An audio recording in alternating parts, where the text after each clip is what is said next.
Boa noite, Maranhão, boa noite, São Luís, boa noite, mundo. Aqui quem fala é Ismael Gádia.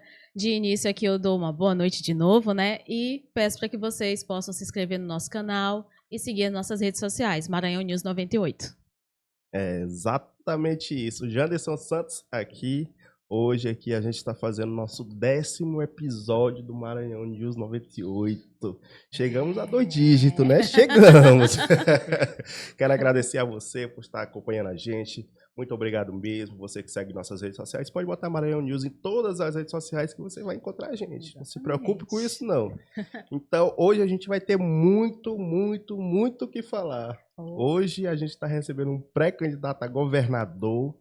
Ele que recebeu essa missão, fazer esse trocadilho aqui, ele que recebeu essa missão aqui do pré-candidato a presidente Renan Santos. Estamos aqui com o André Luiz, pré-candidato a governador pelo Missão. Sou eu.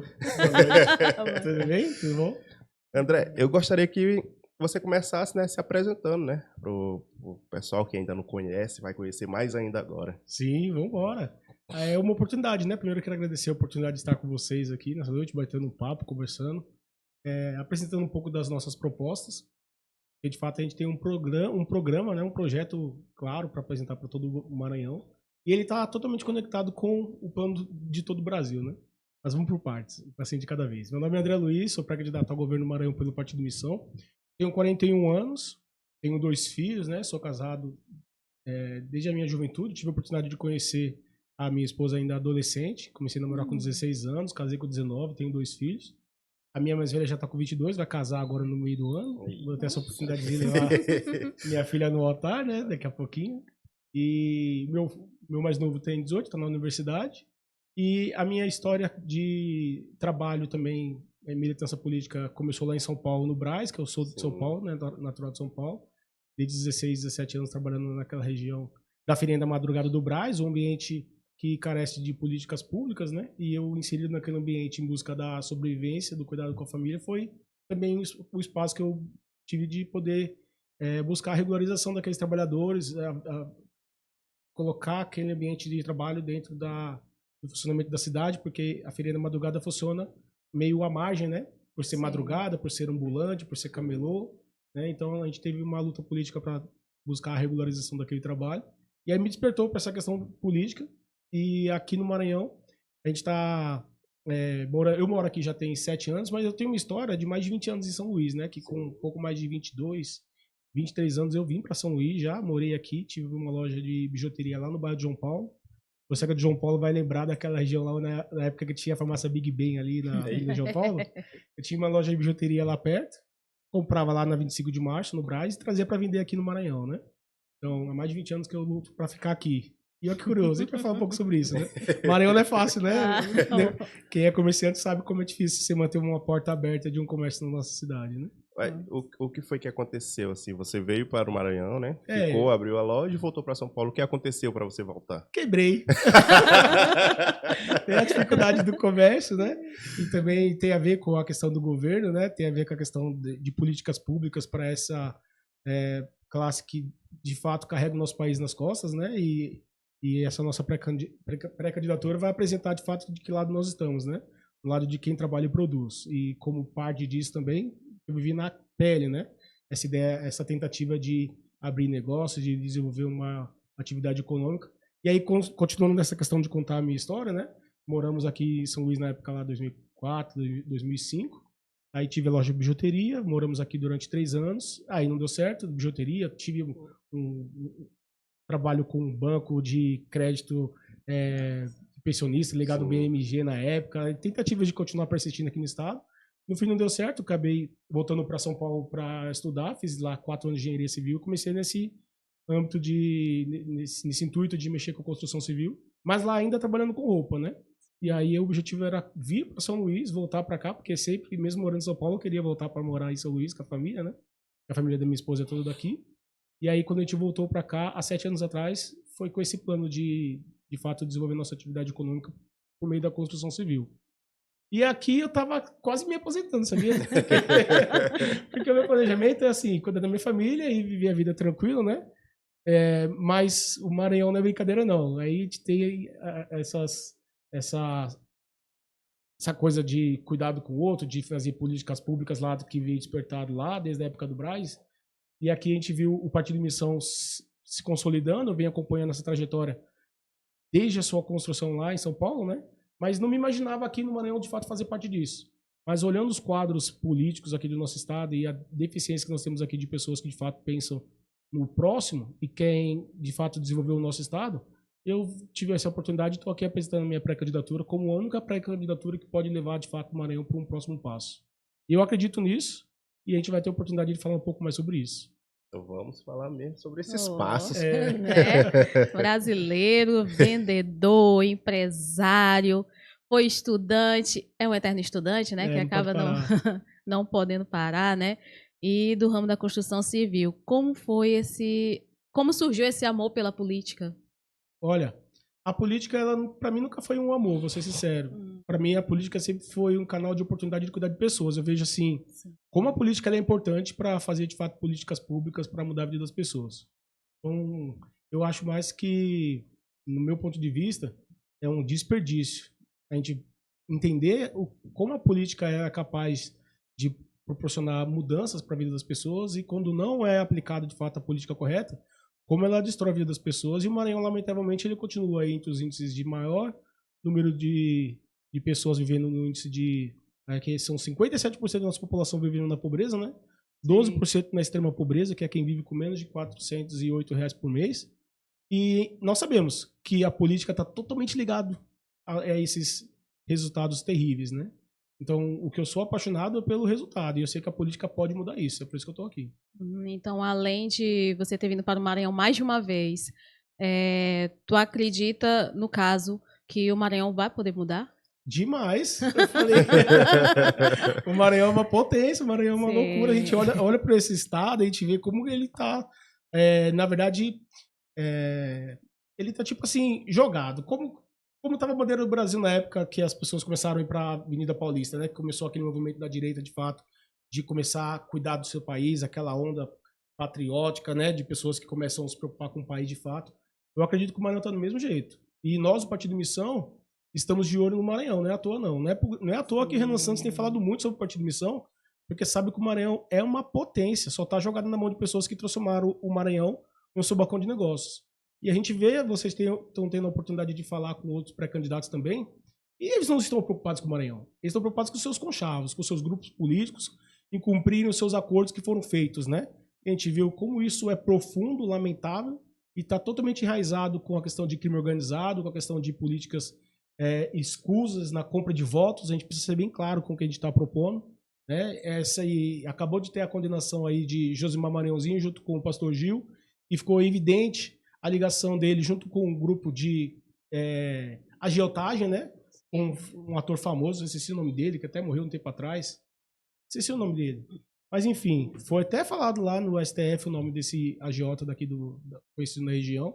Então, a nossa proposta é, de fato, uma virada de página. É uma mudança do jeito de fazer política no nosso estado e pegando, sim, o Maranhão, que é uma potência, e colocando ele no rumo do crescimento. Levando em consideração as vocações de cada município, né? Porque se fala muito sobre a fusão dos municípios, que é uma pauta do Partido Missão, inclusive. Mas antes da fusão de municípios vem, de fato, a vocação de cada município para que ele, de fato, vire um município ativo, né?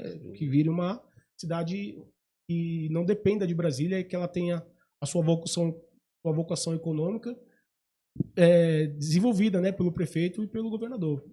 A gente já vai chegar já nessa parte. Eu queria falar sobre o rapazinho chamado Renan Santos. Sim, eu até ouvi uma pergunta ontem que te fizeram se ele é doido ou se quem vai pro Missão tem que ser doido também. Porque ele criou o partido, sim, em menos de 2 meses já colocou o nome dele como pré-candidato à presidência da República, pegou uns carros e saiu rodando o Brasil todinho. É isso. Veio no Maranhão, lá em Imperatriz, colocou teu nome como pré-candidato a governador. Queria que você falasse um pouco assim do Renan, assim, um pouco da conexão de vocês, como foi esse convite para ser governador. Então, eu fico muito feliz de ter essa oportunidade de poder falar, porque para algumas pessoas pode parecer que está acontecendo agora, né? Está acontecendo do nada, mas não é do nada. Nada é do nada, né? Essa é uma construção aí de mais de 12, 13 anos. E para quem não sabe, o Partido Missão ele é oriundo do movimento político chamado MBL. E o MBL começou lá em 2013, 2014, naquelas manifestações lá em São Paulo, que foi aquele começo para o impeachment de Dilma Rousseff. Então, o que hoje parece ser uma direita bolsonarista, na verdade não estava lá na época que estava sendo construído o impeachment de Dilma. Quem estava era a turma do MBL, do Partido Missão. Então, o Partido Missão que está de fato construído agora, que de fato foi construído há pouco mais de 4 meses, ele nasceu lá atrás, nesse sentimento de revolta e nessa leitura real do nosso país, onde os partidos políticos se transformaram, na verdade, em balcões de negócios, né? Eles não defendem uma pauta para o Brasil, eles não defendem um plano para o Brasil. Dá para tirar aí PT e PSOL, que são de fato partidos, mas a gente não... Né? É um jeito de fazer política que a gente não concorda, mas o restante não dá para falar que é um partido, né? Você tira pelo PL, que lá em São Paulo tá com Tarcísio, né? Tá com uma turma de direita forte trabalhando. O Rio de Janeiro lá com o Carlos Jordi. Aqui no Maranhão, na mão de Josimar Maranhãozinho. No último pleito era Lula, agora já falou que vai defender Flávio Bolsonaro.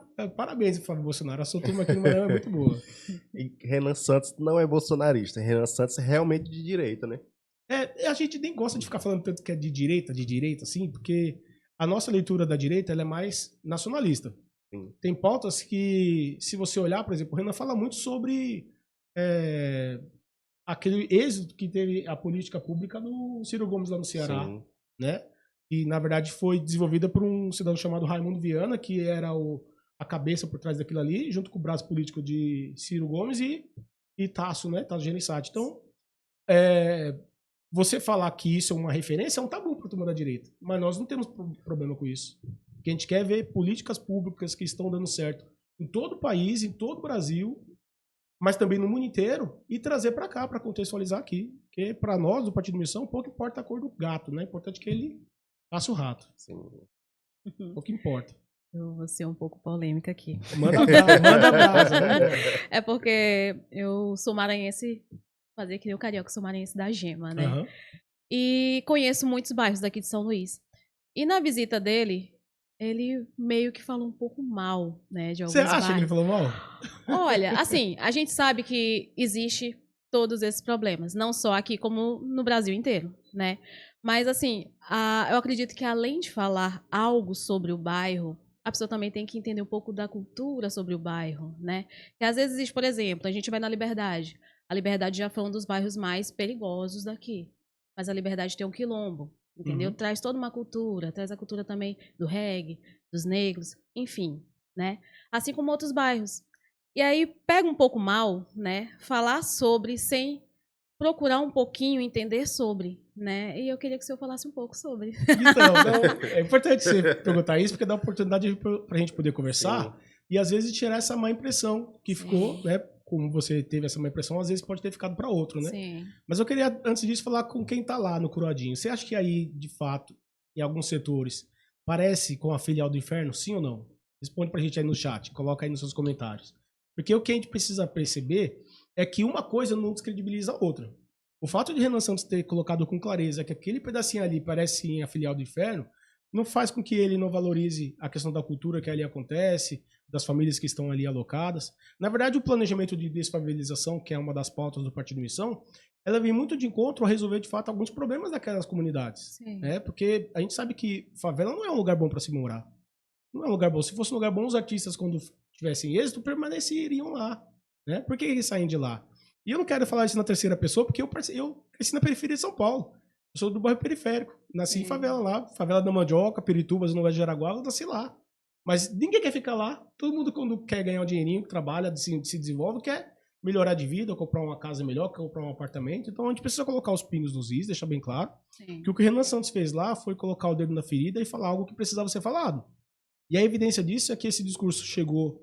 Acho que o Maranhão inteiro ficou ouvindo esse discurso e movimentou até a prefeita da cidade, que no dia seguinte colocou lá o trator. Obrigado aí, prefeito Ismênia, que já está ouvindo aí os conselhos do nosso pré-candidato presidente Renan Santos, e foi com o trator limpar aquela região que precisava de uma atenção do governo. Precisava de uma atenção da municipalidade. Então, eu não acredito que o Renan Santos foi desrespeitoso, ele foi claro com um ponto. O que acontece é que muitas vezes, por causa que é natural, a gente acaba... se apegando ao nosso bairro, né? Se apegando. Sim. Então, quando vem uma pessoa de fora falar, sempre é difícil, né? Mas eu quero lembrar também o Racionais, né? Que eu sou da Prefeitura de São Paulo, conheço muito rap, né? Nasci crescendo ouvindo rap. Racionais já falava sobre isso, né? E por eles serem da periferia, nunca ninguém questionar Racionais, né? Lembro no verso do Mano Brown que fala assim: um pedaço do inferno aqui é onde eu estou. Até o IBGE passou aqui e nunca mais voltou, né? E ninguém foi lá falar que o Mano Brown tá errado. Né? Ele tá falando na realidade da favela, tá falando na realidade da periferia, que ela é abandonada. E aqui, Coradinho tá abandonado do mesmo jeito, mas nós do Partido Missão temos um projeto que Renan Santos veio apresentar, que é a desfavelização. O que é a desfavelização, Ismael? Deixa eu explicar até para você entender. Essa abordagem ela é normal, precisa ser incisivo, sabe? O Renan veio para o Maranhão, ele precisava ser claro para apresentar uma proposta. E a proposta está apresentada. Desfavelização. A gente quer tirar o domínio do crime organizado em setores da nossa cidade, sabe que pedaços da nossa cidade estão dominados pelo crime organizado. A gente sabe que esses bairros são carentes de políticas públicas e muitos jovens que estão ali acabam vendo no crime organizado um espelho de êxito social. Isso está muito errado. Um dos problemas da nossa sociedade, está escrito no livro amarelo, que é a pauta do que a gente acredita para o nosso Brasil, é a questão da vulnerabilidade social pelo abandono da paternidade. Você sabe que hoje em dia, pesquisas mostram que nas cadeias, a maioria é filho de uma casa sem pai. São filhos criados ali soltos, e enquanto uma mãe tem que trabalhar, a criança fica meio sozinha dentro de casa e tem como referência aquele ambiente periférico. E ele vai se espelhando em quem está mais perto. E normalmente quem está mais perto ali é o crime organizado que tem liberdade de andar com arma na mão, ter êxito por meio do tráfico de drogas. Então a gente precisa acabar com esse ambiente, não no sentido de destruição, mas no sentido de conectar esse bairro com a cidade. Em especial o Corodinho, ele é um bairro muito fácil de resolver, porque ele é um bairro horizontal, né? Ele não é uma construção vertical, por exemplo, morros, né? Sim. Que tem prédio, muitas pessoas uma em cima da outra. Ali é mamão, põe na mão da missão que a gente vai dar um jeito na favela do Coradinho. Você falou do livro amarelo, né? Uhum. Eu queria que você explicasse um pouco o que é esse livro para as pessoas que não entendem, não conhecem, conhecer também. É uma oportunidade, né, de poder explicar para as pessoas. No Brasil, pelo menos aí nos últimos 30, 40 anos, poucas pessoas pararam para pensar de fato quais são os nossos problemas. E o livro amarelo se debruça sobre isso. Qual é o nosso real problema? Quem são os nossos inimigos que nos impedem de resolver esses problemas? E por que a nossa sociedade se tornou tão corrupta? São 3 perguntas básicas que o livro amarelo busca responder, que ele não fica só na questão do levante dos problemas, mas sim o que causou esses problemas e qual o caminho que é para a saída. Então o livro amarelo é uma coletânea de 6 fascículos, que a gente vai fazer uma junção desses 6 fascículos para apresentar de fato o livro amarelo, que vai ser apresentado nos próximos meses, e ele é base de todos os governos estaduais. Então, base de propostas para governo federal, com Renan Santos, mas também para todos os estados da federação. Então, o livro amarelo ele vai não só nortear as ações práticas do Partido Missão, ele vai colocar uma direção para colocar o Brasil entre as 5 maiores economias do mundo e o Maranhão como uma locomotiva do Nordeste. Porque o Maranhão, ele, como a gente estava falando, da potência do Maranhão. Sim. E por que a gente acredita no Maranhão? Porque o Maranhão, ele tem, assim, esses 5 biomas que nós temos aqui, o Porto de Itaqui, a gente tem lá balsas lá mostrando como é que o agro pode ser forte, pode subir. A gente tem Barreirinhas, né, que é uma potência na questão do turismo. E eu quero falar de mais um município que tem sido sucesso, que é Belágua, por exemplo. Belágua agora, que é pertinho de Belágua, né? Que é pertinho de Barreirinhas, que subiu, está ascendendo também, né? Já está, acho que é a 8ª cidade mais pelo IPC, né? Que é o índice de Instituto de Progresso Social, que é um instituto que mostrou os motivos do êxito daquele município. Foi como? Qual é a potencialidade dali? A agricultura familiar. O prefeito lá, que também a gente precisa falar que o prefeito tem ido bem lá, é Neném Freitas, o nome dele, tem desenvolvido uma atividade lá que está desenvolvendo aquela comunidade, aquela cidade, e aquelas famílias, elas precisam dar o próximo passo no sentido de transformar esses negócios que hoje funcionam para subsistência familiar em empreendimentos mesmo, né, para começar a desenvolver economicamente, mas a gente vai falar um pouco mais sobre isso. Mas o que eu quero dizer, esses municípios de São Luís, esses detalhes do nosso estado, mostra que o Maranhão pode dar certo, o Livro Amarelo, ele olha com cuidado para cada um desses pontos e aponta o caminho não só para o crescimento, para o desenvolvimento financeiro, mas também social, para tirar de fato o Maranhão desse ostracismo que a gente vive. Só o prefeito é Neném Pontes lá. Neném Pontes. Uma coisa assim. Né? Neném Pontes. Nossa. Com base no Livro Amarelo, né, que tem quantos fascículos? 6 fascículos. 6 fascículos. Vocês acreditam que vocês conseguem suprir pelo menos parte das necessidades em 4 anos? O planejamento, ele é de curto, médio e longo prazo. Sim. Então a gente não imagina que vai chegar aqui resolvendo todos os problemas. Sim. Mas alguns a gente vai ser bem firme para poder resolver. Exemplo. E mais uma vez eu vou usar o município lá de Bevilacqua para poder apresentar na prática. Porque às vezes a gente apresenta as ideias do Livro Amarelo e as pessoas não conseguem ver na prática. E esse município vai ajudar a gente a poder falar um pouco sobre isso. Exemplo. A Lei de Responsabilidade Gerencial, que é uma das pautas principais que a gente quer implantar como prioridade, né, junto com a questão da lei e ordem por meio do planejamento de Código Penal do Inimigo, que é, de fato, o prendeu matou, que algumas pessoas têm essa... Mas a gente vai falar isso mais para frente, né, que vai entrar muito nos assuntos. Mas, por exemplo, a questão de lei de responsabilidade gerencial, que é uma pauta do Partido Missão e é uma das linhas do Livro Amarelo, ele mostra uma mudança de incentivos para a nossa política. Então, essa é uma coisa que não precisa de 6, 7, 8 anos para fazer. Não, é uma mudança que, com o poder de um governo recém-eleito, ele consegue aprovar nas primeiras semanas, até porque eu já estou com esse projeto montado e eu quero apresentar nos próximos meses, para quando a gente, depois de vencida a eleição, nesse tempo de transição, já começar a aprovação desse projeto, para quando, de fato, virar o governo lá de janeiro de 27, a gente já poder implantar isso na prática. Então, o que é a Lei de Responsabilidade Gerencial? Está no nosso Livro Amarelo. Ele coloca uma cenourinha na frente dos prefeitos para que eles possam perseguir o desenvolvimento econômico dos seus municípios. Hoje, nós sabemos, aqui no Maranhão, poucos municípios estão perseguindo o desenvolvimento econômico. Poucos municípios estão perseguindo, de fato, levantar a sua arrecadação. Eles são preocupados em fundo de participação dos municípios, preocupados com as emendas. É por isso que a gente vê o domínio das assembleias, não só no Maranhão, mas em todo o Brasil, porque os deputados estaduais e federais ficam cooptando essas prefeituras por meio dessas emendas, e essas prefeituras viram quase um braço político desses deputados. E o executivo que de fato cuida da vida da pessoa, você sabe, quem cuida da vida das pessoas são os prefeitos. Eles ficam com o pires na mão, quase pedindo por favor por um recurso, porque o que vem como fundo de participação dos municípios, ele não tem muita liberdade de movimentar, ele tem que executar o orçamento. O que ele tem tido mais liberdade de movimentar é as emendas. Então, o Poder Legislativo colocou o Poder Executivo de joelho. A gente vê isso lá em Brasília, mas vê isso replicado em todos os estados. Então, a Lei de Responsabilidade Gerencial quer mudar a lei de incentivos. A gente quer que os prefeitos que tenham a sua melhora nos índices básicos de desenvolvimento do seu município, por meio do aumento do saneamento básico, por meio do aumento de número de vagas de crianças em creches, por meio do aumento da atividade econômica do seu município, colocando índices bem claros para que o prefeito possa perseguir. E o prefeito, alcançando esses índices, ele vai sim ter acesso a mais recursos e esses recursos vai dar para ele liberdade de, por exemplo, poder fazer um show, que a gente acha que o show tem que ser condicionado a um êxito do seu município. Hoje o show ele virou um meio de comprar voto. Essa é a verdade. O show ele tem que ser um êxito, a coroa de uma boa gestão.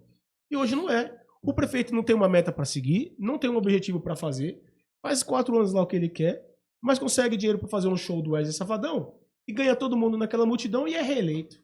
Então o que a gente quer fazer com a lei de responsabilidade gerencial é colocar uma cenourinha na frente de cada prefeito para ele perseguir o crescimento do seu município e com esse êxito ele ter mais acesso a esse recurso. Hoje o recurso ele vem de 2 jeitos. 3, na verdade, é fundo de participação dos municípios, as emendas que vêm por meio dos deputados, né? E também o dinheiro que vem do fundo partidário, que é pelo número dos deputados. Então os partidos eles acabam lutando para eleger o máximo de deputados, porque eles querem colocar até o Tiririca, né, que eu costumo dar esse exemplo, lamentável, né? coloca a tiririca para que ele seja eleito, para poder ter recurso. O recurso tem que vir como um prêmio. Não é assim, Jadson? Não é assim? A vida inteira não é assim? O profissional que vai bem não é premiado? Por que o prefeito que vai bem não é premiado? Aí que entra essa questão, vou me estender um pouquinho mais, que eu preciso falar, do prefeito de Belágua. De Belágua. Como é o nome dele que a gente olhou? Neném Fontes. Neném Fontes, parabéns pelo seu trabalho. Você não é do Partido em Missão, mas eu quero colocar você como exemplo para os outros 217 municípios. Os nossos 217 municípios precisam perseguir, desenvolver e melhorar a vida das pessoas. Só que tem mais para você. Tem mais. Você precisa lutar para fazer com que o seu município pare de depender de recursos de Brasília. Hoje, 97% do seu município depende de recursos que vêm desses fundos que eu já descrevi aqui. Como que uma prefeitura como a sua vai fazer com que saia dessa dependência? É desenvolvendo o seu município economicamente. Então, essa comunidade que o prefeito lá conseguiu desenvolver para começar a desenvolver a agricultura familiar, essas famílias precisam ser condicionadas para que eles comecem a ser empreendedores desse produto, começar a comercializar isso por meio de políticas públicas, compras do governo, incentivos para que, por exemplo, com a proximidade de Belágua com Barreirinhas, por que não fazer com que tenha um selo verde nos restaurantes lá de Barreirinhas para que eles consumam produtos de uma hortifruti daquela região, para começar a movimentar a economia daquele município. Então, com a melhora desses municípios, desses números, o prefeito vai ter mais recurso ao acesso. Então, o prefeito ele precisa perseguir o crescimento, ele precisa perseguir o desenvolvimento, não só na questão de melhora na vida das pessoas, mas também no número da economia, para que esses municípios parem de depender de Brasília. Então, a lei de responsabilidade gerencial, ela é uma coisa que não vai demorar 6 anos para acontecer. A gente quer fazer isso com brevidade e mudando a política de incentivos. Isso aí vai mudar tudo. Vai mudar não só as prefeituras, que hoje ficam dependendo, mas também o jeito de fazer política e como as pessoas vão enxergar, de fato, esses 217 prefeitos que nós temos no estado. Voltar um pouquinho e falar aqui sobre o Renan, né? Porque o Renan falou muito sobre gastos em shows, né? Uma cidade com 10 mil habitantes, bota um show do Wesley Safadão de 1 milhão. Lamentável, né? E logo depois, o presidente da FAMEM, que também é prefeito da cidade de Bacabal, Roberto Costa, ele foi atrás para resolver tudo isso e começou a sair essa lei que cidade com tantos habitantes tem que gastar, cidade com 30 mil habitantes tem que gastar um show com 230 mil reais.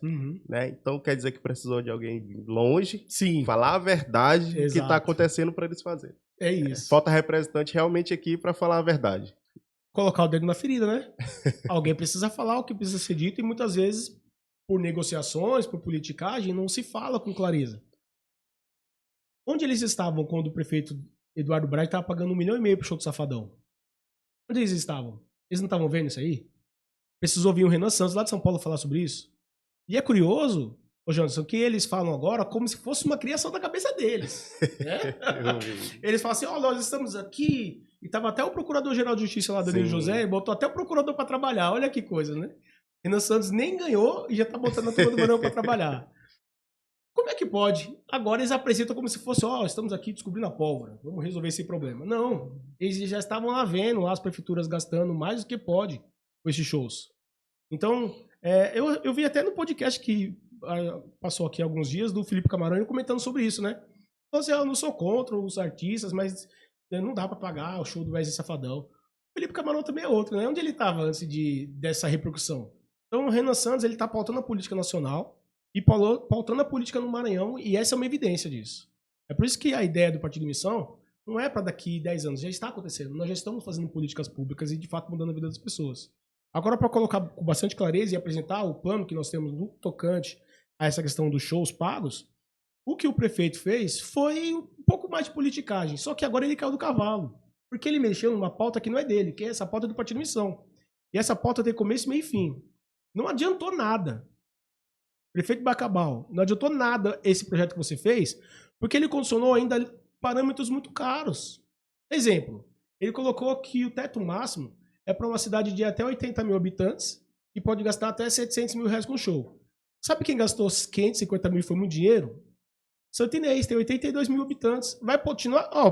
Prefeito Santinês, você gastou pouco, de acordo com o prefeito de Bacabal. Você gastou 550, você pode gastar agora 700 mil. Tá certo, isso aí não tá certo. Ele condicionou o número de habitantes. Esse eu fico doente, cara. Faço mal. Sabe por quê? Porque os políticos do Maranhão, eles não conseguem pensar em desenvolver o nosso estado. Eles não conseguem condicionar as coisas ao crescimento do estado. Por isso que eles não colocam coisas baseadas no desenvolvimento. Eles colocam regras baseadas no número de habitantes, que é muito fácil você cumprir. Ora, é só ter o número de habitantes que eu posso gastar 700 mil reais por um show.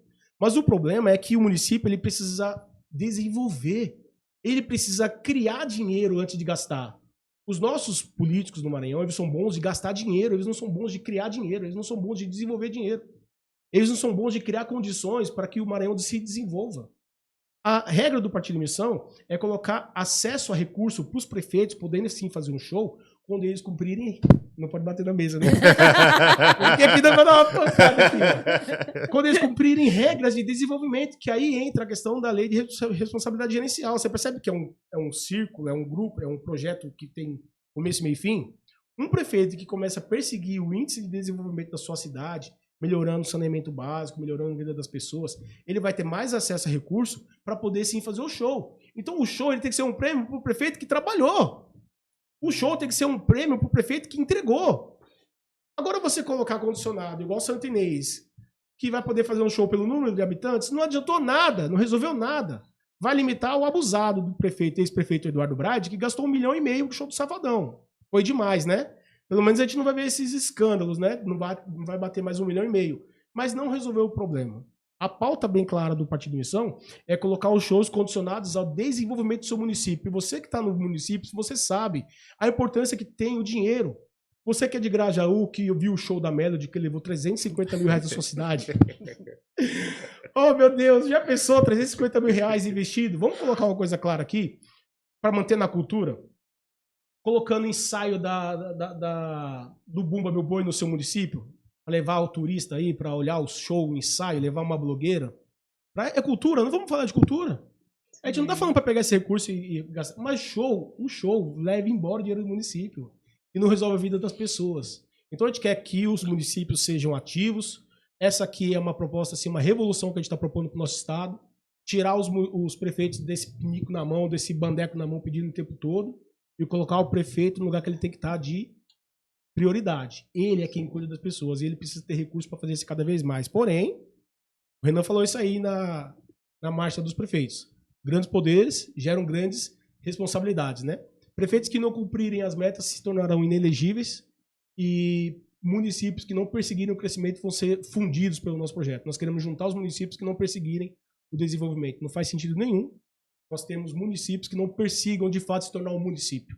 O município ele só pode ter o nome de município quando se torna de fato uma polis, que é uma cidade emancipada, independente, e não depende de ninguém. Ela não depende do fundo de participação dos municípios, não depende do município vizinho, ela é economicamente ativa. E a sua comunidade vive bem, porque lá a atividade econômica está acontecendo e a cidade acontece. Vou fazer só... Queria pedir permissão aqui para minha companheira de bancada, só para fazer uma observação, né? Que você falou sobre o município, o prefeito fazer algo para ter o ganho, né? Para ter ali... tipo, a gente vê, tu falou de Santo Inês, que é o prefeito que escondeu o celular no vaso sanitário quando a PF cheguei, né? E eu sou de Bacabal, né? E o prefeito Alberto Costa, que também é presidente da FAMEM, lá quando ele fez a campanha dele, ele falou que o primeiro problema que ele ia fazer era sobre o abastecimento de água. Até hoje, né? A gente vê nas redes sociais lá que bairros e bairros lá não tem água. E ele é o presidente da FAMEM, né? Lamentável, né? Vocês têm que colocar para prefeito da cidade a Mariana. A Mariana arrebentou lá, né? Com o nome dela, sobrenome dela, Mariana Ferreira, Mariana né? Ferreira. Os vizinhos falaram lá que a água só chegou na rua dela por causa dela, né? Que se não fosse ela lá, a água nunca tinha chegado. Mas é assim, né? Pegar a pessoa que tá no hype lá em cima... Não, eu tô brincando, né? E fazer alguma coisa assim o que... Isso acontece sempre. É o que tá fazendo. Mas o prefeito foi lá. Justamente, né? porque ela tava levando água lá pra rua da Mariana e tal, mas não, isso é uma brincadeira. Mas pra acabar lá também pra onde tu vai... na rua que tu vai ver baldes na calçada. Uhum. E quando tu vê baldes na calçada, tu sabe que aquele bairro não tem água. Lamentável. Então, com relação à cultura, voltando um pouquinho, eu sou da arte. Legal. Né? E além de outras formações também sou, né? E sempre amei a arte. Como é que, no caso, assim, não vou dizer que eu, como não eleitora, como uma pessoa que mora aqui, não vou gostar de um show vindo de fora pra cá, lógico. Se eu gosto de um artista, eu vou prestigiar esse artista. Mas, em contrapartida, como artista da região, eu percebo que falta muito disso, né? A gente vê toda essa política pão e circo, né? Que a gente vê, né? Desde sempre, que infelizmente não é algo que surgiu agora, mas é algo que vem muitos anos, né? E a gente não consegue ver a cultura local recebendo, a cultura local trabalha no carnaval, por exemplo, para receber do carnaval, passa tempos e tempos para receber. A gente vê no São João, eles estão pagando ou estão indo de graça, né? Que estavam que a gente viu edital, né? Que tristeza. O artista tinha que levar até a caixa de som. Agora imagina a pessoa estudar anos e anos, se capacitar, ser a pessoa da terra e não ter a valorização da cultura aqui. É terrível, como né? Você estava falando. Aí eu queria saber se, com o governo, né, com o futuro governo, seu governo, se mudaria isso, se você olharia mais para os artistas maranhenses. Sim, é necessário, né? Isso aí é essencial. Agora, deixa eu colocar alguns pontos para a gente ter com clareza, né? Sim. A gente do Partido Missão, o nosso grupo, ele acredita muito no desenvolvimento pessoal, Sim, no sentido claro. que as pessoas precisam sair desse olhar para o governo. O Maranhão inteiro vive muito olhando para o que o governo vai fazer por você. A gente precisa de uma mudança na mentalidade do nosso povo, e passa pelo que a gente está fazendo aqui, de parar de perguntar o que o Estado pode fazer para você e perguntar o que você pode fazer para melhorar o seu Estado. O que a cultura pode fazer para melhorar o Maranhão? Vou dar alguns pontos que é o que a gente vai incentivar, e eu espero que com a sua ajuda também, que encontre corações atentos ao que a gente está falando e não preconceituosos, né? Porque a gente sabe que a turma da cultura, ela funciona quase como uma base da esquerda, assim, quase que um escudo de defesa, né? E não percebe que a cultura também é vítima quando a lei do Rouanet não chega em vocês. Sim, exatamente. Quando fica na elite da cultura, e a cultura de base, que é a que nós temos aqui no Maranhão, não tem acesso a esse recurso, né? A gente estava falando aqui sobre a possibilidade, por exemplo, de levar o ensaio da banda lá para o município de Grajaú. É sobre isso que a gente tem falado. De fato, incentivar cultura estadual, cultura, de fato, do Maranhão. Agora, exemplo, colocando bem claro, a gente olha assim e pode até achar legal o show que o prefeito promove no seu município, como você falou, a gente gosta de participar. Só que para nós que temos essa mentalidade de desenvolver o Maranhão, desenvolver o nosso estado, isso é uma loucura. E do lado do artista também. Porque, exemplo, quando o governo traz um artista, ele está destruindo uma cadeia de shows, está destruindo uma cadeia de promoters que podem trazer um artista para cá. Porque quando você traz lá um Wesley Safadão, quando você coloca lá o ingresso para ele vir na semana seguinte, você não tem mais o público, que as pessoas já ficam esperando o próximo ir de graça. Então a gente precisa sair dessa ideia de que esse show é bom. Esse show é uma tragédia de todos os lados, que se olhar para isso é uma tragédia. Porque ele faz com que o prefeito que não entregou nada seja reeleito, porque ele parece uma pessoa boa. E o fato lamentável, eu sou crente, né? Sou da primeira igreja batista de São Luís. Até nós aí tá colocando esse show gospel, né? É uma armadilha pra todo mundo. Tá pegando todo mundo esse negócio aí. Aí vai lá, traz um artista que a gente ama, traz o pessoal que a gente gosta e ninguém fala mais nada. E a gente fica satisfeito com esse show achando que isso é cultura. Isso não é cultura. Isso aí é compra de votos explícita pelo meio de pão e circo, como você já falou. Então a gente precisa acabar com isso e apresentando um novo jeito de fazer política cultural. Que passa por uma coisa também conectado com a questão da desfavelização. Mas que você deve estar perguntando, o que tem a ver desfavelização com cultura? Vou te explicar. Quem disse que eu preciso de um traficante passando na minha porta para eu conseguir fazer uma boa música? Quem disse que eu preciso ver o esgoto a céu aberto na rua de casa para desenvolver a cultura? Cultura boa é só dentro da favela? Aquelas pessoas que estão dentro da favela hoje, se elas estivessem morando no bairro que tem água, luz, saneamento básico, elas também não seriam criativas para poder continuar produzindo cultura? Então, a cultura, quando eu falo que ela bloqueia, ela cria um escudo de políticas da esquerda, passa por isso também. Muitas pessoas da cultura ficam travadas com a questão da desfavelização, não entendendo o que a gente vai fazer com que essas pessoas tenham liberdade, também liberdade criativa, de produção da sua cultura. trazendo as coisas que acontecem na periferia para a cidade. Quando você abre uma favela, quando você abre uma periferia, quando você abre um bairro que hoje não tem acesso, você leva não só a presença do Estado, mas você leva economia. Você leva desenvolvimento econômico, você leva cultura, você leva acesso. Você começa a colocar aquele pedacinho dentro da cidade, apresentando novas possibilidades. Então a cultura ela está muito além de um show. Ela está no fomento a quem faz cultura de verdade. Quem faz cultura de verdade precisa sair dessa dependência do que o Estado pode fazer e começar a olhar o que eu posso fazer por esse Estado. No sentido de olhar as políticas culturais para o desenvolvimento. Por exemplo, o que a gente está falando, atividades culturais para atrair os nossos artistas. Tem uma coisa que o Felipe Camarão falou aqui, eu achei fantástica a ideia dele. Sou humilde para poder falar, a verdade. Essa ideia de que no Maranhão, quando você recebe uma visita, não está acontecendo cotidianamente o ensaio do boi de... Né, de boi da Maioba, os bois que estão acontecendo. Não está acontecendo esse ensaio. Por que esses ensaios não estão acontecendo? Então o governo ele tem que entrar nesse sentido de incentivos para a construção de galpões, né, a fábrica desses espaços com um bar, com um ambiente, um estacionamento agradável para poder atrair esses turistas e essa atividade cultural acontecer paulatinamente, cotidianamente, para atrair as pessoas para isso. Então passa por uma mudança do jeito de fazer política de pão e circo, mudança mesmo radical, olhando para a questão da cultura de um jeito de incentivo à cultura, mas com esse olhar, sabe, de desenvolvimento econômico. A gente não quer imaginar não quer colocar no coração de quem faz a cultura hoje que a gente vai trocar 6 por meia dúzia. A gente não vai tirar o dinheiro do show e colocar como se fosse um fomento para você continuar fazendo um show que não tem bilheteria, por exemplo. A gente precisa incentivar que os artistas desenvolvam economicamente, se acendam economicamente. Precisa de base, precisa de acesso, precisa de crédito. Esse é o papel do governo. Agora, a cultura é feita para venda.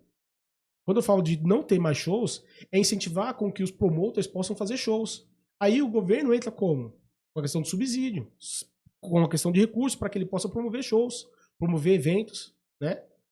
Eu estava dando uma estudada sobre o município de Primeira Cruz, na Lagoa de Cassó. Agora, no mês de setembro, vai ter um evento muito legal lá, que é um campeonato quase que internacional. É nacional, mas muita gente vem de fora. É um campeonato de natação lá. O que a cultura está pensando para esse evento? O que a cultura está pensando que poderia conectar com isso para fazer os shows ali naquela região durante esse tempo?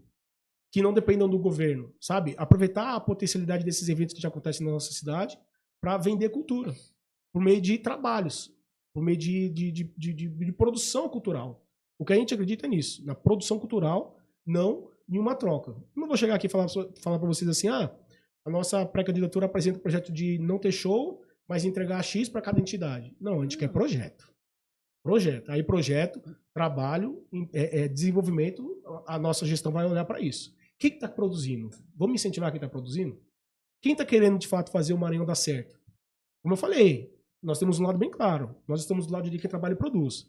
Se você é um artista que quer produzir cultura, você vai ter nosso incentivo. Mas se você é um artista militante que quer só ficar dependendo do governo, a gente não vai ter espaço para você, não.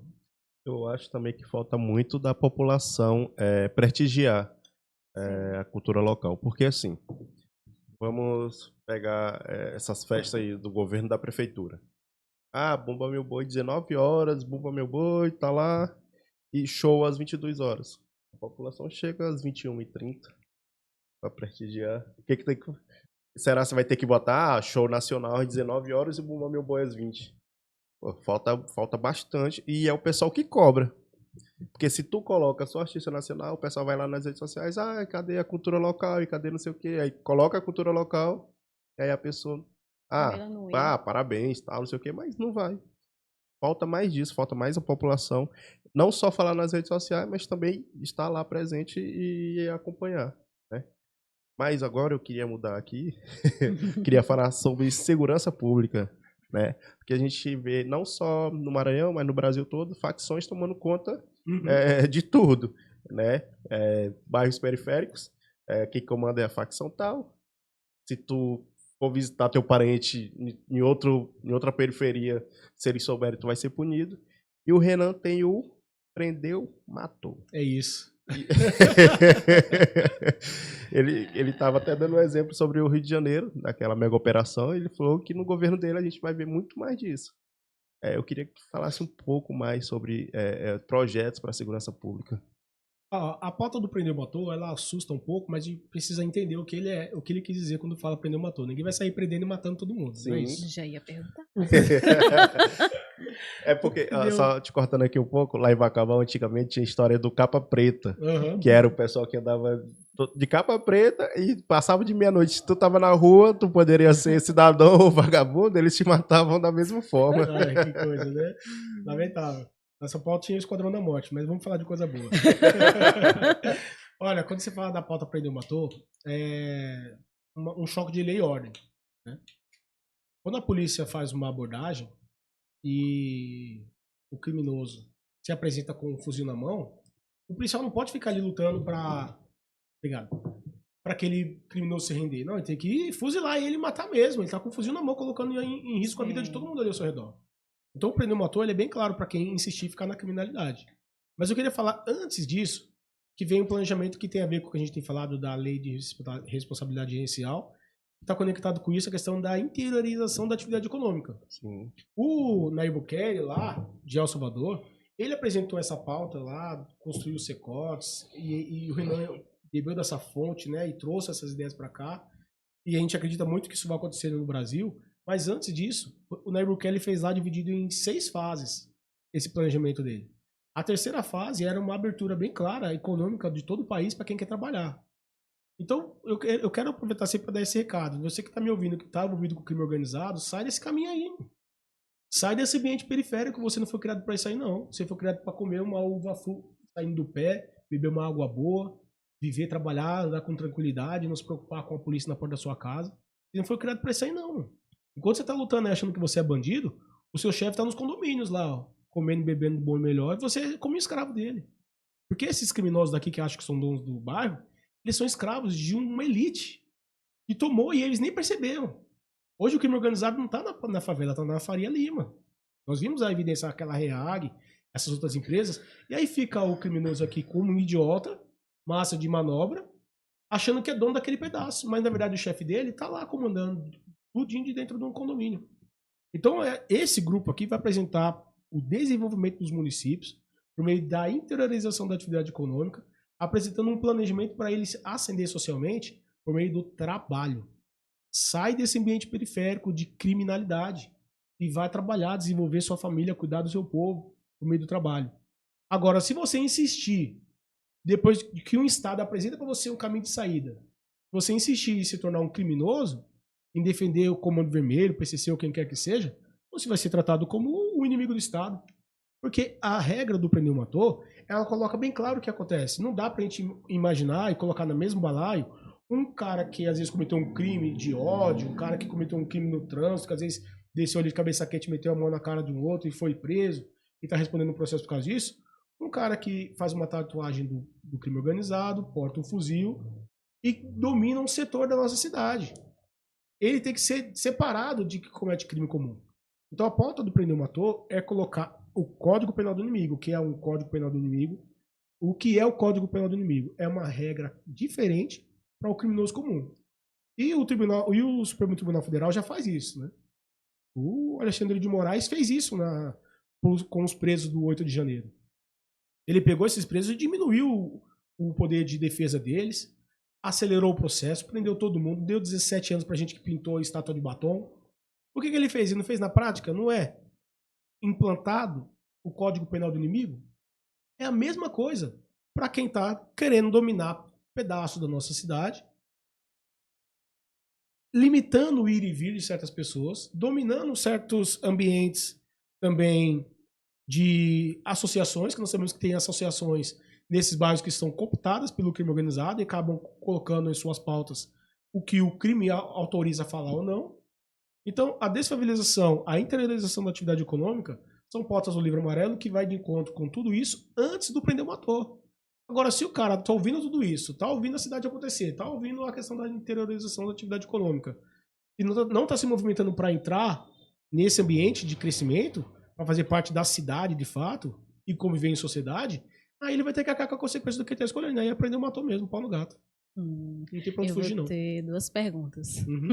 Pode falar. Enquanto foi falando, eu fui pensando. Com relação a toda essa questão do... Eu vou falar um pouquinho que é a lei de Talião. Assim, não que necessariamente vá acontecer dessa forma, mas muito semelhante, né? Diante que a gente sabe que existem as leis, Sim. né? Muito embora elas não sejam exatamente... como é que eu posso explicar? Elas são bonitas, porém não são executadas da forma correta, né? A gente tem essas leis e a gente percebe que dentro do que você falou, né, do livro, a gente vê que pode existir através de como Alexandre de Moraes fez, jurisprudências, enfim, né, outros feitos. O senhor acha que na prática vai funcionar o livro? Ou seria mais assim, jogado como se fosse uma jurisprudência, um outro tratado dentro das leis já? Olha, a gente não só acha que vai acontecer, como a gente já está vendo acontecendo na prática. Sim. Só o fato de a gente estar falando sobre isso já mostra que já está acontecendo. A política do Livro Amarelo, divulgada muito pelo nosso pré-candidato à presidência, Renan Santos, quando esteve aqui no nosso estado, ela está pautando a política do Maranhão, mas também a política nacional. Nós estamos todos falando sobre as políticas definidas pelo Livro Amarelo, só que muitas pessoas ainda não conseguiram fazer essa ligação entre o Livro Amarelo, as ideias do Renan Santos, do Partido Missão, do que alguns agentes políticos já estão falando. Vamos ser claros, vamos dar exemplo. A questão do prendeu, matou, poucas semanas atrás, Flávio Bolsonaro apresentou como prendeu, neutralizou. Vamos neutralizar os criminosos. Aí trocou uma palavra, mas quem está apresentando as ideias é o Partido Missão. Então, já está acontecendo. Quando você fala no sentido da implantação, eu entendo o que você quer dizer, no sentido da aprovação, né? Você quer dizer. Sim. A gente acredita que, de fato, quando um governo é eleito, essa é uma pauta nacional, né? E o prefeito, o presidente, quando ele entra, ele passa quase que por um plebiscito. As primeiras ações do governo, elas normalmente conseguem ser aprovadas. E essa pauta de segurança pública, ela é a pauta do Brasil. O Brasil inteiro não aguenta mais. Você que está me ouvindo aí, você está acostumado a andar com 2 celulares. Isso é lamentável. Quando foi que a gente normalizou esse negócio de andar com 2 celulares? Quando foi que a gente normalizou isso? Ninguém está falando sobre isso. Você não vê nenhum pré-candidato ao governo do Maranhão falando sobre isso. As pautas de política pública, quem está pautando no Brasil inteiro e no Maranhão é o Partido Missão. Essas ideias que você tem ouvido falar sobre o Código Penal do Inimigo, prendeu, matou, regras claras e leis duras para o crime organizado, quem está falando somos nós, o Partido Missão. Então, vai ser implantado porque o povo quer. E quando as pessoas querem, não tem como parar. Exemplo, acabou de ser aprovado uma lei do Kim Kataguiri lá no Congresso e endureceu as penas para alguns crimes, né? Endureceu as penas. Então, a gente já está vendo que essa é uma tendência do Brasil nos próximos anos. Esse 2027 é uma tendência que a pauta de segurança pública ela precisa ser alterada. A gente não pode ver o tempo todo, por exemplo, e é até lamentável, né, que foi aprovada aí pelo governo de direita, né, Bolsonaro, a lei, o fim da prisão em segunda instância, que faz com que e também o juiz de garantias, né, faz com que o cara roubou, quase no dia seguinte ele já está na rua de novo, né? Então essas leis vão precisar ser revogadas. Mas um governo forte, no começo do seu mandato, e com uma pauta bem clara, ela entra como um plebiscito. Nós estamos falando o tempo todo do prendeu, matou. Carregando o bônus e o ônus disso, porque tem que explicar coisas que é difícil. Claro. E aí, depois de eleito, não vai ser aprovado? O que é isso? Isso aqui tem que ter regra, tem que ter ordem. Não pode, tem que ser aprovado. Essa é a pauta prioritária do Partido Missão. Vai ser apresentada e ela será aprovada porque o povo votou nesse projeto. Não tem sentido o povo votou nesse projeto. Aí, quando chega na hora da aprovação, as assembleias pegam e travam o governo. Não. A pauta foi aprovada e votada lá nas eleições de 26. Então, chegou 27, ela tem que ser executada. É o que a gente acredita. Sobre a desfavelização, Sim. né? A gente percebe que o que acontece na favela é porque a pessoa não tem oportunidade.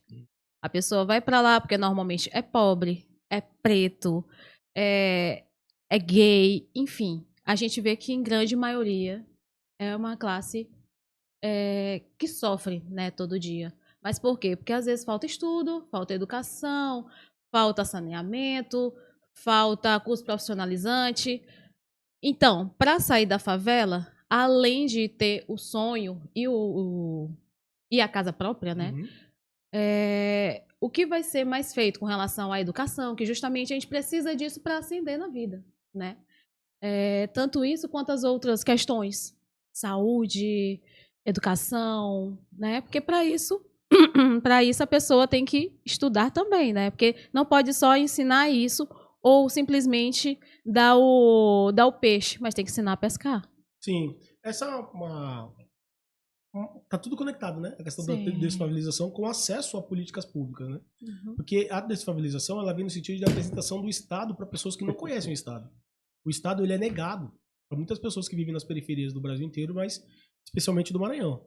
São Sim. pessoas que não entendem o que é a questão de uma delegacia, não sabe o que é uma delegacia, não consegue imaginar isso perto dele. Uma viatura policial passando na sua porta, eles não têm acesso a isso. Não sabe o que é, por exemplo, um órgão governamental que vai preparar ele para conseguir pleitear uma vaga de emprego, porque isso está distante dele. Uhum. Então a desfavelização, ela entra não só, e eu vou pegar tudo que você falou que é muita coisa, mas eu vou pegar ponto por ponto. E eu vou partir do começo para o final. Certo. Quando você fala assim, da desfavelização, pessoas que estão lá como muitas vítimas, e de fato são Sim. vítimas, mas muitas não são. E a gente vai separar o joio do trigo. Claro. Você, claro, com você e com todo mundo que me ouve. A desfavelização, ela prevê a abertura das ruas da periferia, das favelas, e acesso a recursos para que algumas famílias possam melhorar as suas casas. E a entrega do documento para essas famílias que estão lá. Isso vai fazer com que se acenda socialmente muitas pessoas que estão lá. Imagina o bairro do Coroadinho, que é próximo do aeroporto, desfavelizado, urbanizado. Quanto que não vai valer um barraco lá? Eu conversando com alguns moradores de lá, que alguns falaram comigo depois dessa pauta do Renan, muita gente lá veio falar comigo, né? O Renan chamou aqui de final de inferno, muita gente veio falar comigo, eu consegui criar algumas amizades lá e venho conversando. Um barraco lá custa em média de 8 até 18, 20 mil reais a pessoa consegue comprar um barraco lá. Agora imagina um barraco regularizado, organizado, com água, luz no seu nome, um documento de fato de propriedade.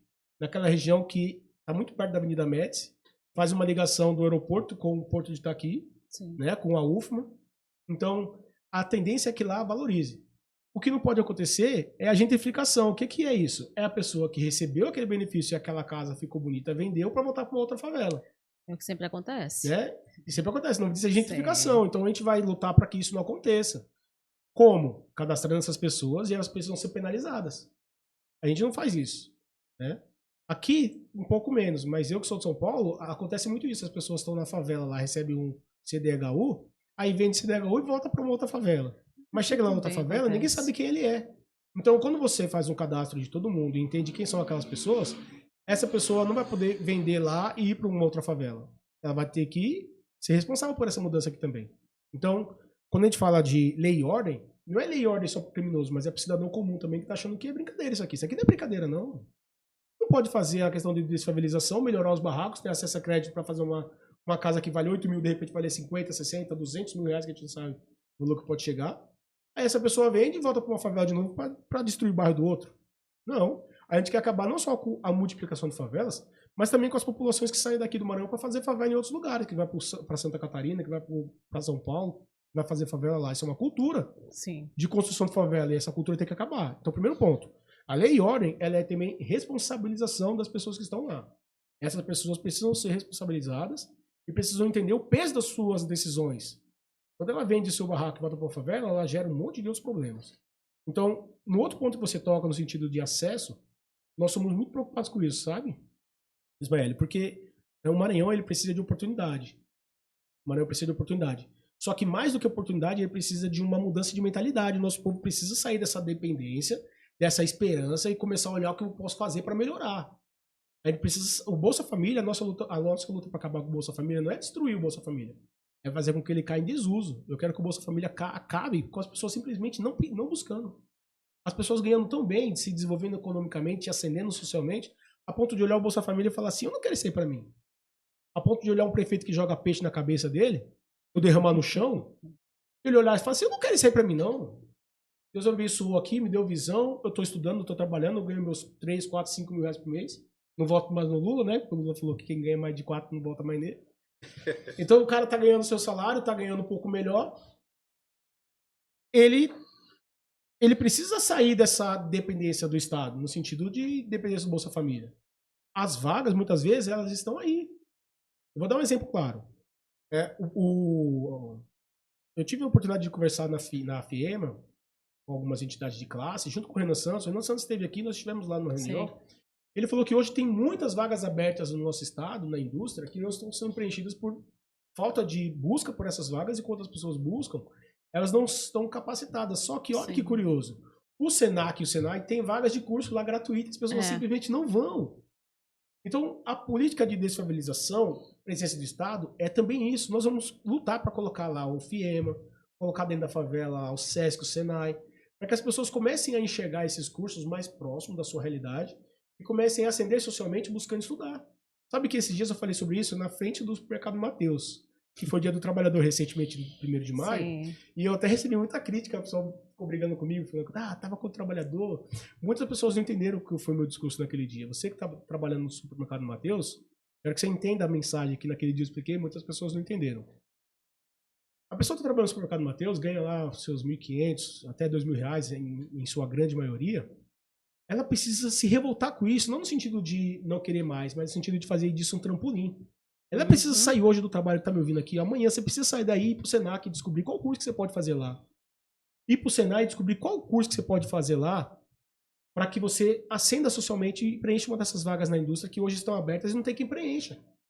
A gente reclama assim que muitas vezes as indústrias trazem pessoas de fora porque a nossa população não está antenada a se preparar para preencher essas vagas. Porque muitas vezes, por não estar na periferia, estar distante, as pessoas nem conseguem imaginar a possibilidade de acessar essas vagas. Então a desfamilização ela vem nesse tocante de melhorar a vida daquelas pessoas, entregar documento para quem está ali, recursos para que ela possa melhorar, mas também levar equipamentos públicos para que ela possa ascender socialmente no meio de trabalho, por meio do trabalho.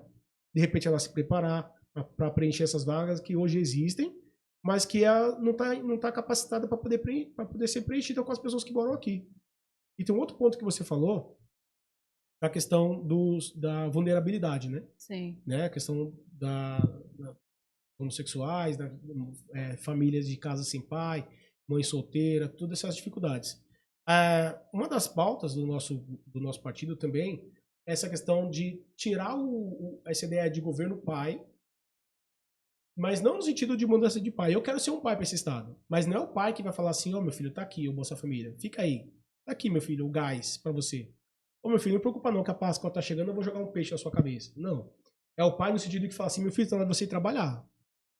Meu filho, tá na hora de você desenvolver. Você tá trabalhando aqui, mas você pode mais. Você pode começar a produzir mais. Meu filho, eu quero ser pai desse estado para falar isso para as pessoas. Meu filho, você precisa desenvolver mais. Meu filho, quando é que você vai se revoltar com esse fato de ter um engenheiro ocupando a sua vaga que veio lá de Santa Catarina? Por que você não tá fazendo engenharia, meu filho? Se esforça, faz um curso online, dá um jeitinho aqui, fala com a família, busca cursos online, que tem a UFMA, tem cursos grátis que estão lá sem preenchimento dessas vagas. Então a gente tem vagas que estão ociosas, cursos que as pessoas olham muito para medicina, né? Todo mundo quer ser médico. Medicina e direito. Todo mundo quer ser médico. Né? Mas as vagas dos ensinos técnicos, muitos ensinos técnicos, que de fato vão colocar a pessoa quase que automaticamente no mercado de trabalho, estão sendo colocados em escanteio. Né? Onde estão nossos técnicos em eletrônica, técnicos em hidráulica? Né? Então, eu quero ser um pai para essa cidade para falar, nós precisamos nos movimentar, nós precisamos desenvolver os nossos municípios e parar de depender do dinheiro que vem de Brasília, porque o governo não gera riqueza. Quem gera riqueza são as pessoas, você que está me ouvindo, você que gera riqueza. O governo tem que ter o papel de fomentar você, eu quero te incentivar a produzir, crescer, se ascender socialmente. Eu quero acabar com os ônibus de excursão que saem daqui do Maranhão para trabalhar na colheita da maçã em Santa Catarina. Eu quero acabar com isso. Mas não vou acabar com isso lá proibindo o cara que está produzindo, que está fazendo esse serviço. Não quero acabar no sentido de colocar leis para que ele não possa fazer mais esse serviço. Eu quero acabar gerando trabalho e renda aqui no Maranhão a um ponto que as pessoas não queiram ir para Santa Catarina trabalhar na colheita da maçã. Não queiram. Eles olham para o lado e falam assim, não vou não, eu tenho o meu trabalho aqui. Eu posso ascender socialmente aqui. O município de Belágua fez um cinturão verde. Eu estou trabalhando aqui vendendo para os restaurantes de Barreirinhas. Estou ascendendo socialmente aqui no meu bairro. Eu não preciso pegar um busão, me lascar nessa estrada aí. Desculpa a palavra, viu? Porque assim que o nosso povo está nessas estradas, né, gente? Você que está na rua, você está vendo aí o sofrimento que é. Né? Eu me ponho muito no lugar daquelas famílias que tiveram que enterrar os seus entes queridos que foram trabalhar na colheita da maçã e voltaram num caixão, né? Que se acidentaram na estrada lá em Marília, se não me engano. Então, até quando a gente vai olhar um governo que olha isso e se acostuma com esses dados? Até quando a gente vai se acostumar com os nossos números, da nossa população vivendo na pobreza, e nenhum governo põe o dedo na ferida e fala assim, eu vou resolver esse problema aqui. A minha pré-candidatura, ela vem para resolver isso aqui. É de verdade, eu não tô brincando não, isso aqui é para resolver esse problema. Eu acredito que o maior problema do Brasil, especificamente do Maranhão, é essa dependência do governo federal. Esse paradeiro que a gente ficou de desenvolver economicamente. Sim. E é uma coisa que tem pesado até para quem está desenvolvendo economicamente, está trabalhando, porque o peso do Estado ele é tão grande que acaba desanimando quem está trabalhando. Né? Eu tenho exemplos de pessoas que falam comigo que tá trabalhando, tá se esforçando e acaba sendo comparado com quem está no Bolsa Família e faz um bico 2, 3 dias por semana e acaba ganhando quase a mesma coisa do que quem está, por exemplo, trabalhando no supermercado Mateus. Né? Então a gente precisa fazer com que o supermercado Mateus seja uma entrada, mas não seja uma permanência. Nada contra o supermercado Mateus. Sim. Até mesmo porque ele também teve muito acesso a recursos desse estado para poder chegar onde ele chegou, né? Esse é um outro ponto. A gente vai entrar no assunto. Mas é um outro ponto que a gente vai bater pesado sobre isso, porque de onde vai vir dinheiro para o governo para essa gestão que a gente pretende fazer no nosso estado, né? Dessa pré-candidatura. Virá também de algumas mudanças nesses incentivos que foram dados a algumas empresas no nosso estado. Qual a contrapartida que o supermercado Mateus tem dado para o nosso estado? Agora a gente tem visto muitas reportagens de totens, né, sendo colocados no supermercado, substituindo aquela mão de obra que lá está. Né? Então vai substituir essa mão de obra. O governo precisa sair um pouco desse subsídio que ele vem dando para esse avanço do Grupo Mateus, né? E colocar esse recurso, por exemplo, na mão da cultura, que vai produzir shows para incentivar a economia do nosso estado. Né? Pegar esse jovem da periferia que vai sair de lá e vai começar a olhar a questão da interiorização da atividade econômica, e vai ver que ele pode ascender socialmente mesmo morando em Marajá do Sena. E o governo precisa ter um braço forte de incentivo para que ele tenha acesso quando ele quiser fazer uma construção, a invenção de alguma coisa, o desenvolvimento de alguma atividade econômica, ele precisa entrar no governo parâmetros para que isso aconteça. Vou dar um exemplo claro que a gente não pode ficar no campo só das ideias. Eu estava falando no último podcast que eu tive a oportunidade de participar sobre o que é a verticalização da economia. Aí tá falando, era o Perotti, tá falando sobre a questão de uma família que produz, né, trabalhar com pecuário, por exemplo, tem 10, 20, 30 bois, tá ali desenvolvendo e vendendo ali para aquele frigorífico do bairro. A verticalização da economia, daquela atividade econômica, busca incentivar com que aquela comunidade que está produzindo comece a desenvolver um branding daquele produto. Em vez de ficar vendendo o gado cortado, começar a vender uma marca daquela carne. Começar a também produzir colágeno daquela gordura que muitas vezes, por não ter acesso, essa agricultura familiar joga fora. Aproveitar tudo, desperdiça. Né? Então a verticalização da economia é também dar bases para que esses municípios, por meio de cooperativas incentivadas pelo governo, possam ascender socialmente, colocando novas oportunidades de trabalho para aquelas pessoas que estão ali. Então isso aí tem tudo a ver com as pautas do Partido Missão, que a gente quer, de fato, fazer o Maranhão dar certo. Cara, eu queria muito ficar conversando aqui até... A gente sabe que o Maranhão tem vários problemas para ser resolvidos, ser debatidos, mas infelizmente o nosso tempo aqui acabou. Mas já queria te agradecer muito por ter aceitado esse convite, por ter feito esse bate-papo com a gente. Quem sabe quando o Renan retornar a São Luís, a gente consiga trazer vocês dois aqui. Sim, e em janeiro a gente vê o presidente e o governador. Já pensou? A gente já queria te agradecer, queria também deixar o espaço aqui para você fazer seus agradecimentos finais, falar com o povo do Maranhão, e o espaço é seu, meu amigo. Muito obrigado. Queria agradecer vocês, Maeli, Janderson, obrigado pelo cuidado, pelo convite, a gente poder bater esse papo. E nessa fala final, para você que me ouve, eu queria falar para você que o Maranhão tem jeito. O Maranhão é rico, o Maranhão é uma potência. Ele só está na mão de uma classe política que dominou o nosso estado e transformou ele num patrimonialismo, onde todos eles não estão preocupados em fazer com que o seu projeto pessoal dê certo. Eles não estão preocupados em mudar a vida das pessoas, não estão preocupados em tirar o Maranhão do mapa da fome. Não estão nem aí para o número de 57 pessoas que vivem na pobreza e 12% na extrema pobreza. Eles não estão preocupados com isso. Eles não têm um plano para desenvolver. Eles não têm um planejamento para fazer o Maranhão dar certo. o que a gente está apresentando aqui para todo o Brasil, mas especialmente para o Maranhão, é uma janela de oportunidade. Quando foi que você ouviu o Maranhão sendo falado tanto em âmbito nacional? Quando foi que você teve um presidente que olhou para o Maranhão, de fato, como uma potência, não como um curral político, como ele é tratado pelo governo Lula? Que já tem na cabeça dele que no Maranhão entregou no ano passado 68% dos votos para o Lula. Lula não precisa fazer nada. Nem as estradas ele fez. Nem as BRs, que é a responsabilidade dele, ele fez. Nada. Nada concreto para esse estado. E a gente vai continuar entregando esses votos para o Lula, vai continuar entregando esses votos para quem não, de fato, tem propostas para o Maranhão. A pré-candidatura de Renan Santos veio para o Maranhão e colocou o Maranhão no mapa do nosso país. E não naquela ideia de povo bom, vamos ajudar esse povo, que precisa trabalhar aqui, o sertanejo. Não. É no ponto de vamos desenvolver, vamos crescer, vamos mudar. Vamos aproveitar as oportunidades que nós temos aqui. Vamos pegar o minério, que eu estava conversando ontem sobre lá aquela região de Maracaçumé, que tem minério, a gente precisa produzir aquele minério, começar a desenvolver aquela economia e ascender socialmente todo aquele município. É sobre isso que essa pré-candidatura vai falar. Os meus concorrentes, eles já têm os seus conchavos, eles não estão preocupados de fato com você. E a minha pré-candidatura quer falar com você. E você não precisa nem gostar de mim.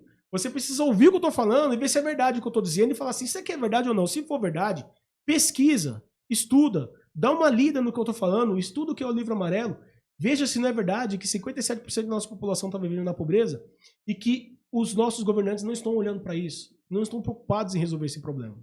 Então, eu quero agradecer essa oportunidade e fazer aqui um desafio para você.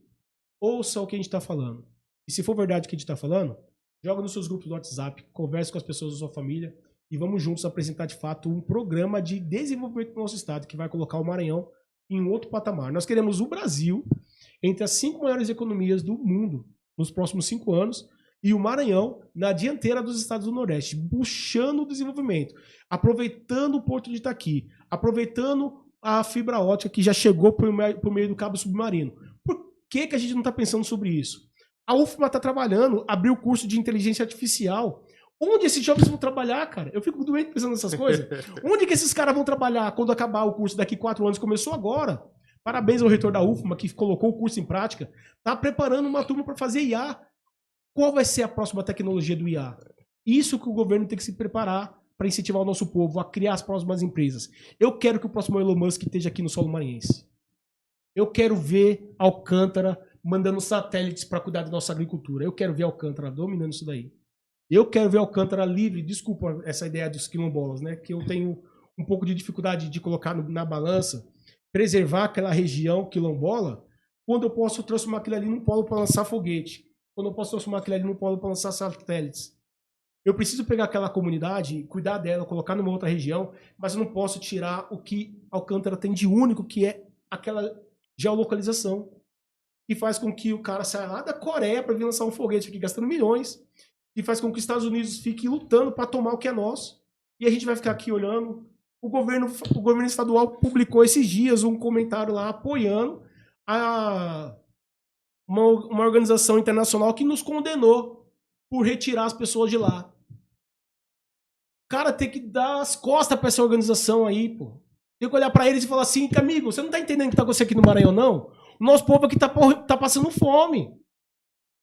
Você não tá entendendo o que tá acontecendo no Maranhão, que aqui 57% da população tá na pobreza e eu preciso desenvolver esse estado, e eu quero sim que o Maranhão lance foguetes em Alcântara. O governador precisava falar isso. Mas não, ele publica na sua rede como se fosse uma coisa boa. Tomar uma punição porque tá tirando os quilombolas de lá. O governo tem que pegar aquela comunidade, colocar num lugar mais agradável, tratar o que precisa ser tratado, tentar achar um caminho do meio, mas não pode perder a oportunidade de alavancar o nosso país, o nosso estado. Vai perder Alcântara? Vamos perder essa oportunidade? Vai deixar passar isso aí? Meu nome é André Luiz, sou pré-candidato ao governo pelo Partido Missão e a gente tem um programa. A gente tem um projeto, a gente vai lutar para colocar isso aqui para todo mundo ouvir. Obrigado pela oportunidade. Desculpa. Eu vou me controlar a próxima vez. Calma. A gente agradece, né, mais uma vez, né? E a gente também pede para que vocês continuem nos seguindo, né? Quem ainda não seguiu, indica para outra pessoa, vai indicando, que até que a gente chegue no patamar de sempre estar aqui com vocês, divulgando, trazendo informações, trazendo convidados, né, especiais e fazendo o nosso trabalho, né? Exatamente. Deixa aí seu comentário o que você achou desse programa. Ele não falou, mas eu vou falar. Sigam lá, André Luiz MBL. Isso, meu nome é André Luiz. Olha, tô aprendendo ainda. O meu Instagram é André Luiz MBL. Sou pré-candidato ao governo do Maranhão pelo Partido Missão. Vamos juntos, moralizar e industrializar o Maranhão. Exatamente. Sigam nossas redes sociais também, Maranhão News 98, em todas as redes sociais que você procurar, a gente estará lá. Vai lá no nosso Instagram lá, que toda semana a gente posta. Agora é 2 convidados por semana, viu? Agora é 2 convidados por semana. Então é isso, muito obrigado por assistir até o final e até a próxima. Até a próxima. Tchau, tchau. Deus abençoe.